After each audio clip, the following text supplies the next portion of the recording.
So, buksan po natin ating mga Bible sa Book of Thessalonica. Sa unang Thessalonica, Kapitulo 1, talata pong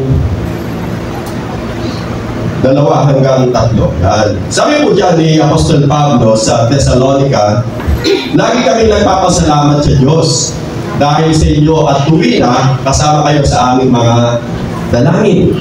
Okay. Inaalala namin sa harapan ng ating Diyos at Ama ang inyong gawa dahil sa inyong pananampalataya at ang inyong pagpapagaan dahil sa inyong pag-ibig at ang inyong pagtitiis dahil sa inyong pag-asa sa ating Panginoong Jesucristo. Ito yung binanggit ni Apostol Pablo sa mga kapatid po natin sa Thessalonica. Kaya sa umaga po ito, pinamagatan po natin ang ating topic na kumustahan. Kasi si Apostol Pablo, kinukumusta po niya yung mga kapatid natin sa Thessalonica. At nandun nga po na inaalala po ni Apostol Pablo yung kanilang buhay bilang isang mananampalataya po ng Diyos. Kaya sa buhay po natin, sabi ko nga, napakapalad natin sa umaga po ito. Dahil may pagkakataon po tayo na kumustahin ang buhay ng bawat isa. So, sabihin nga po natin uli sa ating mga katabi, kumusta ka na kapatid? So, may mga bagay tayo na binanggit dito ni Apostol Pablo na dapat natin kumustahin ang buhay ng bawat isa at lalo na yung buhay natin bilang isang mananampalataya ng Diyos. Unang binanggit po dyan ni Apostol Pablo yung salitang pananampalataya.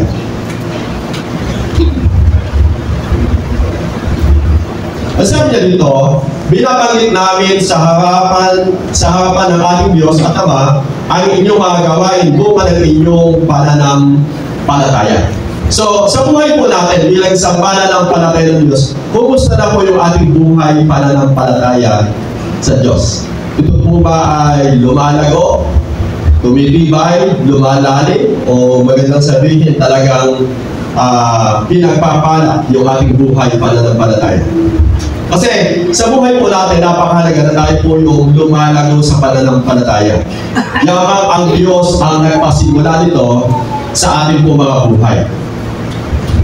Binagin nga po yan ng ating Panginoon sa aklat po ng Hebrew. Sabi niya, ituon natin ang ating paningin kay Jesus na siyang nagpasimula at tatapos ng ating pananampalataya. So sa ibang salin, ituon natin ang ating paningin kay Jesus na sa Kanya nakasalalay ang ating pananampalataya mula sa simula hanggang katapusan. Dahil sa kagalakan naghihintay sa Kanya, hindi niya inalintana ang kahihiyan at pagkamatay sa krus. At siya ngayon ay nakaupo sa kanan ng trono ng Diyos. Sa ibang salin ay ituon natin ang ating paningin kay Jesus na siyang nagpasimula ng ating pananampalataya. Kung bakit ka nandito? Kasi may pinasimulan yung Diyos sa buhay natin, walang iba kundi yung ating pananampalataya sa ating Panginoong Jesus. At napakalaga, yung pananampalataya po na yan ay lumalago. Amen. At tumitibay at nagbubunga sa ating po mga buhay. Ang Biblia ay nagbigay po siya ng magandang halimbawa, yung pong buto po ng mustasa. Diba? Sabi po doon, ang buto ng mustasa ay napakaliit. Subalit pagdating ng panahon nito ay lumalaki at pagdating ng panahon nito po ay nagbubunga. So napakalaga yung pananampalataya natin ay maging ganun.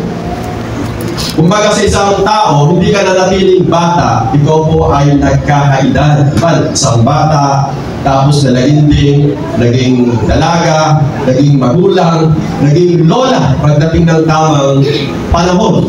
Ibig sabihin, kung paano po yung panahon, ganun po yung nagaganap, dapat ganun din daw po yung ating pananampalataya.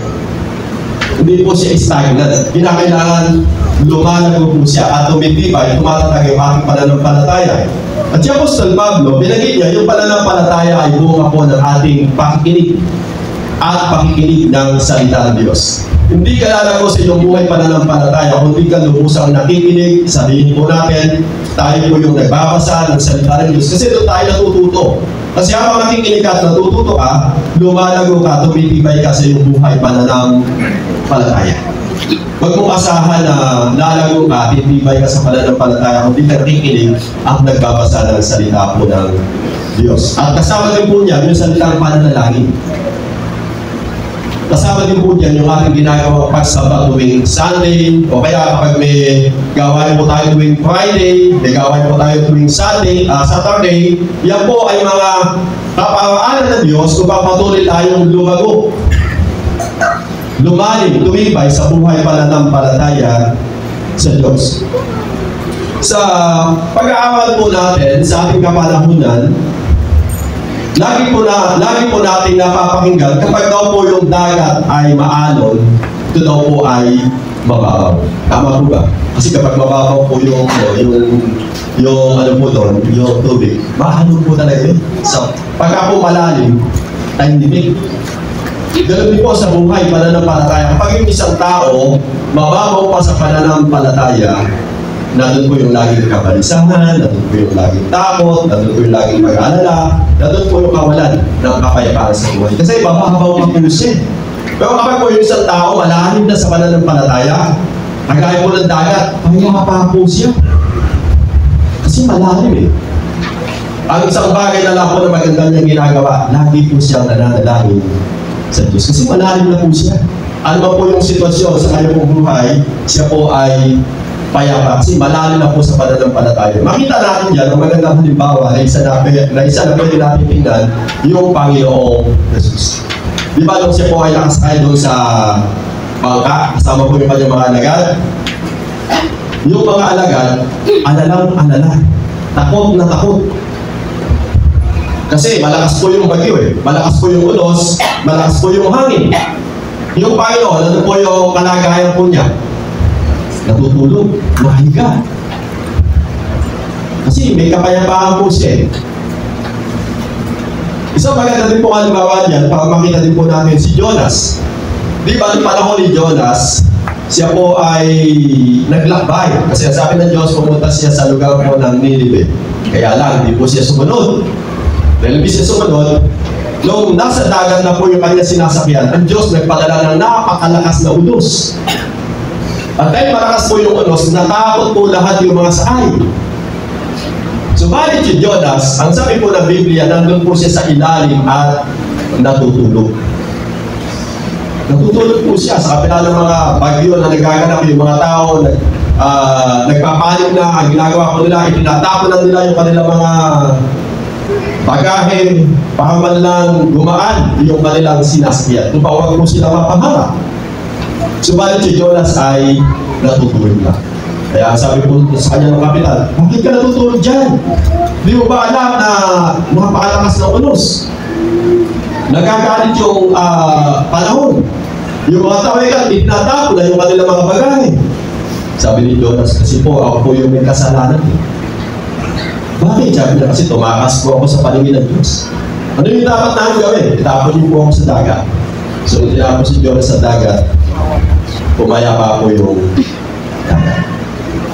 So, ang point po natin dito, yung una, yung pananampalataya, gano'n na po ba kalalim, katibay, kalago, katatag yung ating buhay pananampalataya? Lalo na po sa panahon po natin ngayon. Yung mga bagay na inaasahan ng tao, kung minsan, hindi po siya nagaganap. At lagi kong sinasabi, kanino po ba nakadepende ang inyong pananampalataya? Sa Diyos po ba? O doon sa itinanim mong palay? Sa itinanim mong pakuan? Sa inaalagaan mong hayop?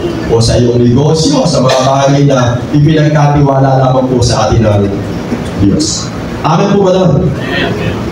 Kasi kapag doon nakadepende yung pananampalataya mo, kapag bumagsak yung palay, bagsak din po yung pananampalataya mo, di ba? Kapag nakatingin ka doon sa negosyo, humina yung negosyo, hindi natin po ba yung pananampalataya mo?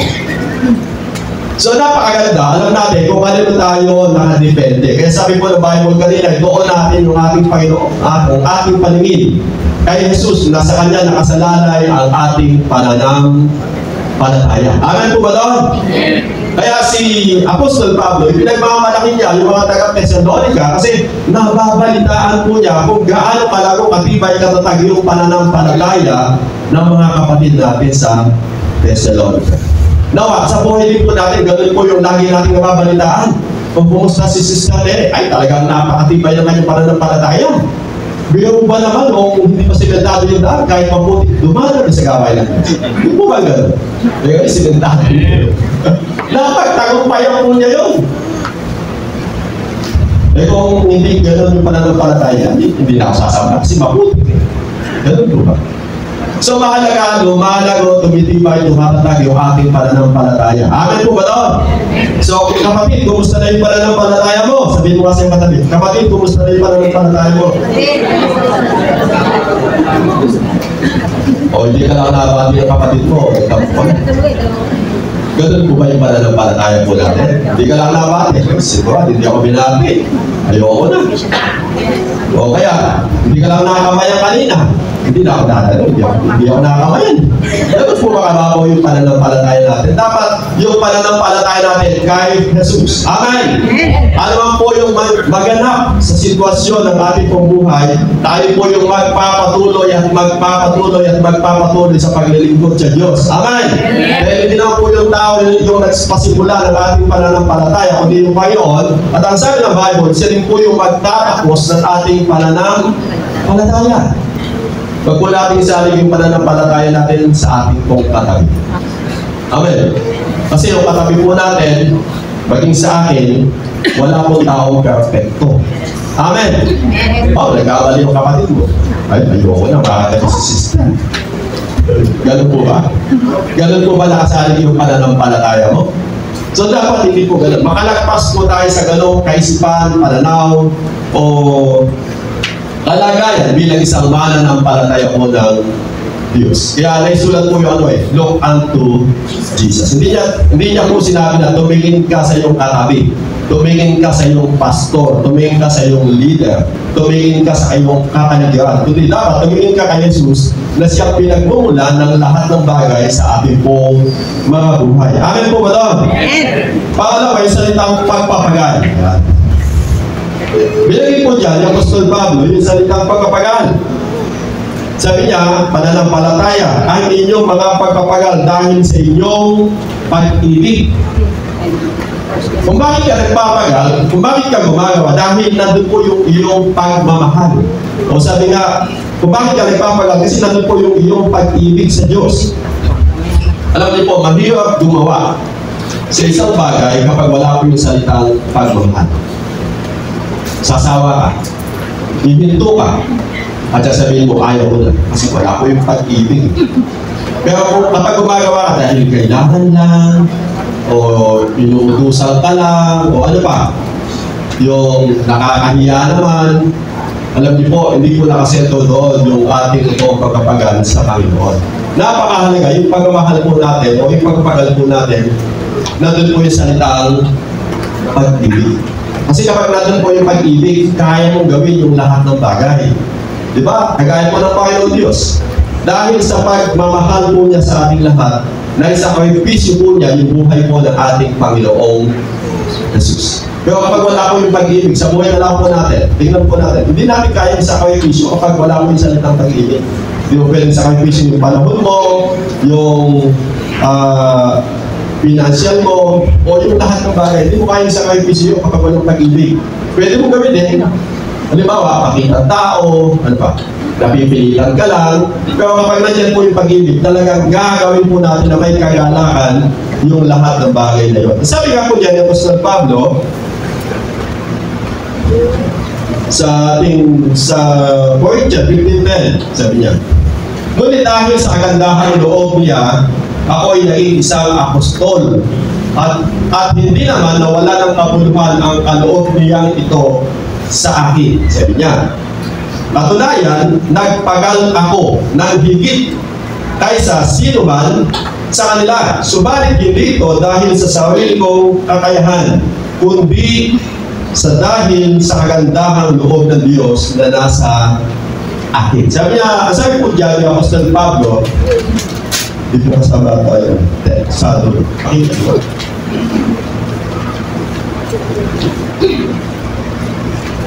Okay, so salamat. Sabi ko dito, si Apostol Pablo, kung titingnan natin, noong siya po ay nagpagal, naglingkod sa Panginoon, ang sabi niya dito, nagpagal ako ng higit kaysa sino man sa kanila. Subalit, sabi niya dito, yung subalit hindi ito dahil sa sarili kong kakayahan, kundi dahil sa kagandahang loob ng Diyos na nasa akin.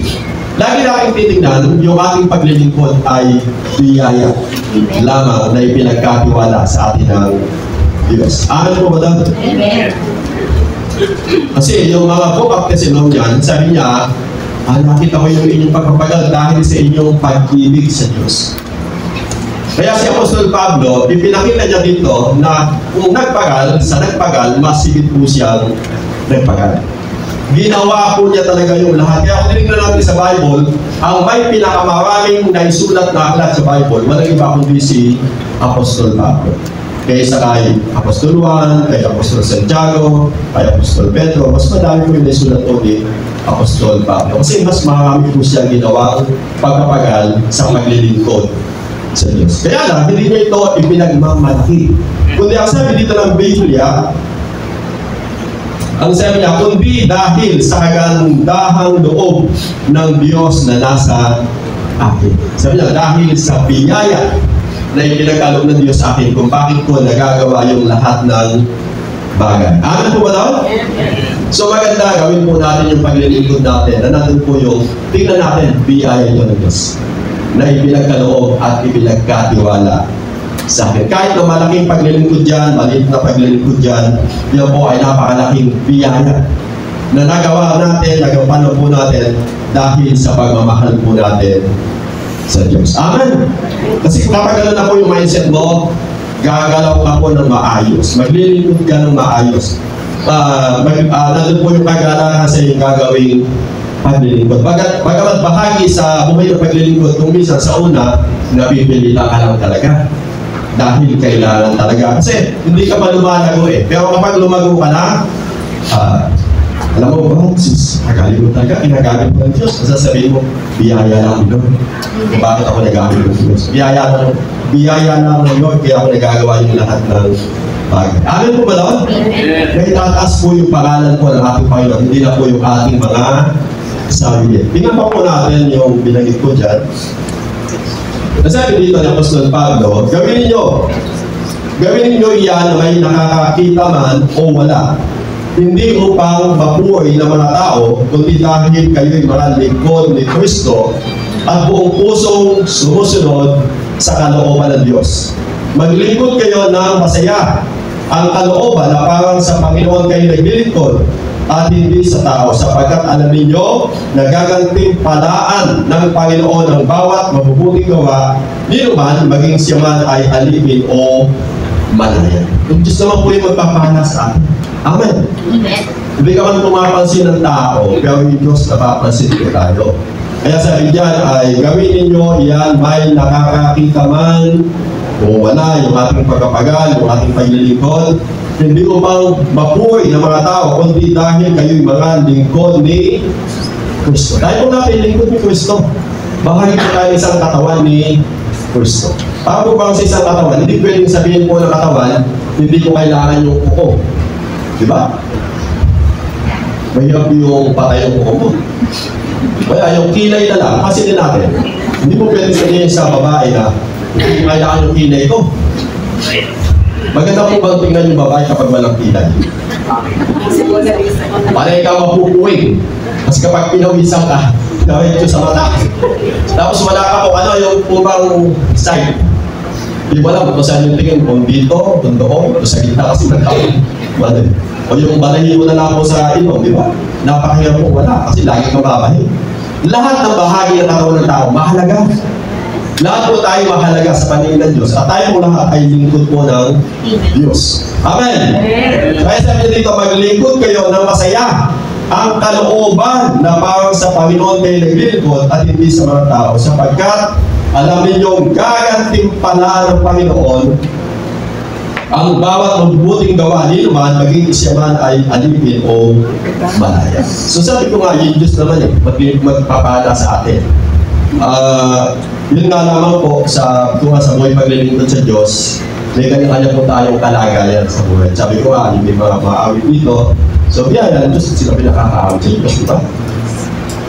Bagamat hindi sila kagaya po ng mga awit po doon sa labas, di ba? Kagaya nila Jake Velasquez. Pero maganda po dito, yung mga umaawit sa labas, kagaya po nila Dulce, nila Gawin Valenciano, ginagamit po sila ng Diyos. Madami po mga awit po ngayon na mananampalataya po ng Diyos. Nakita nila kasi yung kahalagahan na doon sa talento nila, may bigay nila yung tamang paglilingkod sa Diyos. Ganun din po sa buhay natin. Sabi ko nga, yung pagpapangal natin, napakahalaga na may taas po yung pangalan po ng ating Panginoong Jesus. Dahil yung Panginoon Jesus naman po yung magpapala sa iyo, magpapala sa akin sa lahat ng ating ginagawa. Amen! Kaya sa Bible, makita natin pasipagan. Sabi po ni Apostol Pablo, magpakasipag kayo sa gawain sa Panginoon. Yung inyong nalalaman na lahat ng inyong ginagawa, hindi ko nawawala ng kabuluhan. Lahat. Kaya dapat masipag. Sabihin mo nga sa katabi, masipag. Kasi may talata sa Bible, huwag pakanin ang tamad. Sa inyong ang bahay, pansinin po ninyo, kapag tamad yung anak mo, hindi ka masyado masigla na, anak, kaya ka. Kapag nakita mo talagang masipag, gumagawa, tumutulong sa tahanan, anak, kaya ka muna. Kaya ka muna, kaya ka muna. Kapag nakita mo na tutulog-tulog.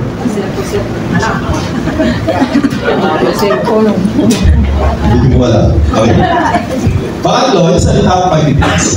Bahagi po sa buhay naglilingkod ng salitang pagtitiis. Sabi po ni Apostol Pablo, nakita ko ang inyong pagtitiis.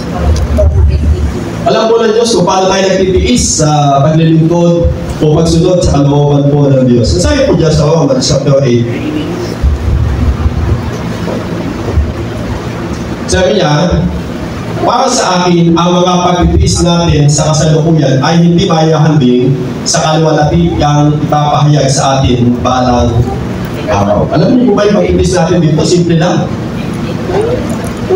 Subalit yung ipinangako naman po sa atin ng Diyos ay napakaganda na kalagayan pagdating po ng tamang panahon. Kung dito medyo nainitan po tayo ng kaunti, pagdating ng panahon hindi ka na mainitan. Kung dati medyo naiingit ka doon sa katabi mo na may mga ginto na singsing o ino, witkas, pagdating sa langit, tatapakan mo lang yung ginto. So, yung pagtitiis natin ngayon sa paglilingkod sa Panginoon, baka hindi lamang po yan. Sabi po ng Bible, kung yung Panginoong Jesus ay nagtiis upang masunod yung kalooban ng Diyos Ama na nagsuko sa Kanya dito sa ibabaw ng lupa, ganoon din po yung buhay natin bilang isang mananampalataya ng Diyos. Kaya may talata siya, yung mismo yung ating Panginoon Jesus, sabi niya, ang magtiis hanggang wakas ang siyang maliligtas. So, bahagi mo yung pagtitiis sa buhay.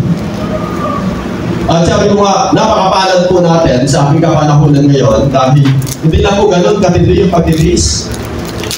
Ang tinitiis mo na lang yung paano mo masusupil yung sarili mo upang magawa at masunod yung kalooban ng Diyos.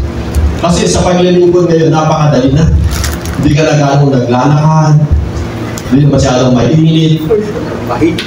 Kami dati wala naman pong sasakyan, di ba? Naglalakad lang, nakabisikleta lang. Ngayon, may tricycle, may 4 wheels, di ba? Dati, dito wala namang aircon, naka-electric pa lang, tapos walang kisalin. May sawa ng Diyos, naka-kisalin po tayo, naka-aircon po kayo, panata. Payapa po kayo. Di ba, wala namang ganang pagtitiis eh. Hindi ka kaya ng unang mga disipulo, naglalakad lamang po sila. Kaya, kung tayo man po ay nagtitiis ngayon ng bahagya, magpatuloy po tayo. Amen po ba daw? Amen. At sabi pa po dyan ni Apostol Pablo sa 2 Thessalonian, yan.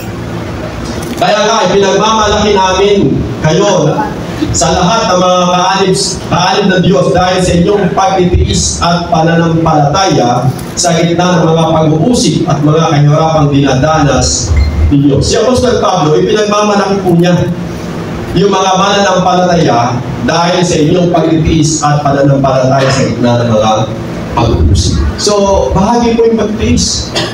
Kasi sabi po ng iba, Mula nung ako ay manampalataya sa Diyos, hindi na natapos yung problema. Yung pagtitiis sa buhay ko. Yung mga bagay na pag-uusig sa buhay ko. So alam niyo po ba kapatid, habang nabubuhay tayo dito sa ibabaw ng lupa, bahagi ko ng buhay yan. Hindi mo pwedeng sabihin, kagaya ko ng panahon, bakit mainit? Bakit umuulan? Bakit bumabagyo? Bakit ganito yung sitwasyon? Bahagi ko ng buhay yan. At matatapos lamang po yan kapag tayo po ay pinagpahinga na po ng Panginoon. Nandun ka na sa San Ildefonso, nandun ka na sa Balipangpang, nandun ka na po sa bahay-bahay. Gusto na po ba ninyo magpahinga? Amen. Hindi na po kayo magtitiis. Ayaw pa po. So, bahagi po yung pagtitiis. Amen! O kaya, pagtisa po ninyo yung katabi nito. Kung minsan, hindi kayo magkasundo, di ba? So, bahagi po yan. At sabi ko nga, wag mong ilagay sa puso mo, sa isip mo, na matatapos yan habang buhay ka. Matatapos lamang po yan kapag tayo po ay kinuha na po ni Lord. Amen! Kaya ako nabubuhay na dito, bahagi ko yung pagtitiis. Kaya lagi sinasabi ng mga magulang natin, anak, please lang. So, okay lang, di ba? Maging masaya ka sa mga pagtitiis sa buhay. At alam niyo, mula doon tayo po ay pinalalag mo lang ng Diyos, pinatitibay lang ng Diyos sa ating buhay, pananampalataya sa ating Panginoon. Amen po ba doon? Kaya kapag ayaw mo na magtiis, sabihin mo lang kay Lord, Lord, ayaw mo na talaga. Si Lord naman po, mabay. Mabay na napakabay. Anak, sige, masusundo lang kita ng aking mga answer. Papayapa. Amen po ba doon? Kasi minsan, konting problema lang, konting mga pag-uusap lang. Yung pananampalataya natin tumatagilid na. Dapat tayo po yung ipinagmamalaki ng Diyos. Amen! Amen! Yung kagaya po ni Job, sabi po ng Panginoon Diyos kay Satanas, nakita mo ba yung kayong anak mo na yun? Wala siyang katulad. Talagang malago, matibay, matatag yung kanyang pananampalataya. Kaya alam malago yan, matatag sa kanyang buhay pananampalataya kasi pinagpapala mo lang yan. Pinutugon mo lang yung kanyang panalangin, binibigyan mo lang siya ng masaganang biyaya. Subukan mo ikang tanggalin yung lahat ng bagay niya. Biyakay ka, itatagi ka niya. Hindi na siya maglilingkod sa iyo. Pero siya, makita natin, sa kabila ng lahat ng bagay, hindi po siya tumalikod sa Diyos. Amen! Sabi ako ng awit, kahit anong kalagayan, maglilingkod ako sa Diyos. Amen! Ito yung salitang pag-asa. Pag-asa. Nasabi po niya ni Jeremias, mapalad ang tao tumitiwala sa Panginoon at ang pag-asa ay ang Panginoon. Sabi niya dyan, mapalad ang tao na tumitiwala sa Panginoon at ang pag-asa ay ang Panginoon. Napakalaga yung pag-asa natin, yung Panginoon. Amen po ba doon? Amen. Kasi kapag hindi po yung Panginoon ang pag-asa ng buhay mo, baka kung mawalan tayo ng pag-asa. Kasi halimbawa, pag-asa mo lang doon sa kabuhayan mo, biglang bumagsak. Hindi mo, wala ka ng pag-asa. Kung ang pag-asa mo yung lakas mo, wala ka ng lakas. Wala ka ng pag-asa. Kung ang pag-asa mo yung asawa mo, biglang namatay, wala ka ng pag-asa, di ba? Kung pag-asa mo yung mga OFW na nagpapadala sa'yo dito sa Pilipinas, biglang wala ng hanap buhay, wala ka ng pag-asa. Kaya dito, ipinapakita ng Biblia na sabi niya, mapalad ang tao na ang pag-asa ay ang Panginoon. Kasi kapag ang pag-asa mo ay ang Panginoon, kahit ano po yung maganap sa ating kapanahunan ngayon, hindi ka po mawawalan po ng pag-asa. Dahil yung Panginoon, hindi po siya nagbabago at nananatili siya magpakailan-kailan. Amen. Kaya mahalaga, siya po yung maging pag-asa ng ating buhay. Amen. Kaya ano po yung panahon, sitwasyon ng buhay, magpapatuloy ka dahil alam mo, ang pag-asa ng buhay mo, walang iba kundi yung Panginoon. So yung iba, ang pag-asa nila, yung makatapos sila ng pag-aaral, hindi sila nakatapos nila, wala sila ng pag-asa. Baka yung iba, ang pag-asa nila, yung hanap buhay nila, nawala sila ng trabaho, nawawala sila ng pag-asa. Pero kapag yung pag-asa mo yung Panginoon, hindi ka mawawala ng pag-asa. Kasi lagi sinasabi po natin, habang may buhay, may pag-asa. Ang malungkot sa tao, buhay pa, nawala na po ng pag-asa. Kaya kung may mga taong nagpapakamatay kasi nawala ng pag-asa. Ano pa? Lumulog sa building kasi nawala ng pag-asa.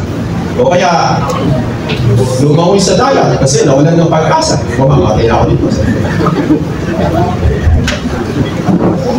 Wala, yung mga kabataan, nabasted lang. Buti nagpiktik kasi ilalim ng puno ng kamatis. Buti na tuluyan.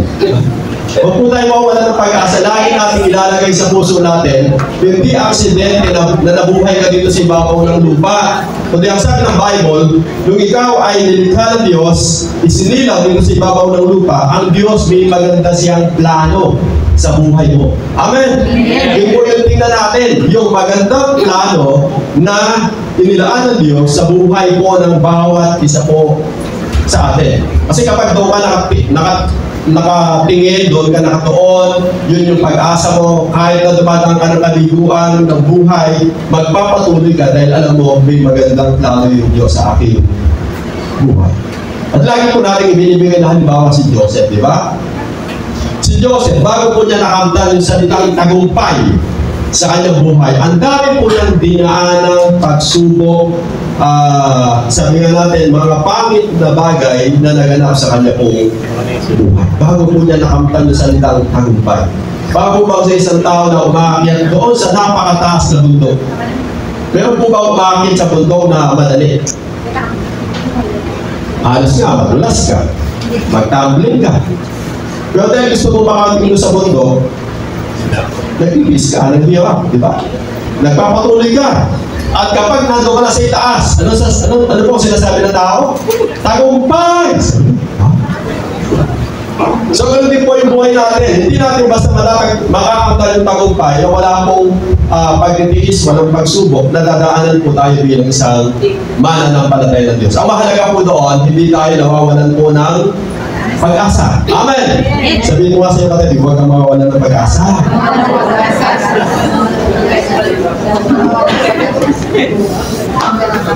Kaya ang panalangin po ni Apostol Pablo sa Romans 15:13.